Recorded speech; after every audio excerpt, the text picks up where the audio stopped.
This is my ePortfolio site, and currently we're on the Homepage tab. And this here is the title of our class. Eventually I'll have a photo here to bring some more life to it. On the Portfolio tab, list all the assignments that we've done so far in this class. If you click on a particular tab, it'll launch a file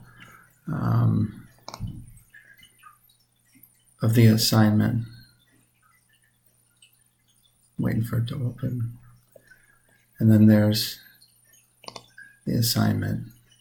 And it does that for all these buttons here.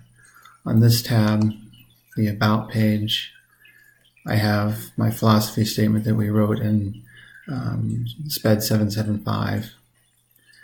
And then lastly, on the Contact page, I've given people an opportunity to contact me, and I've also provided my contact information.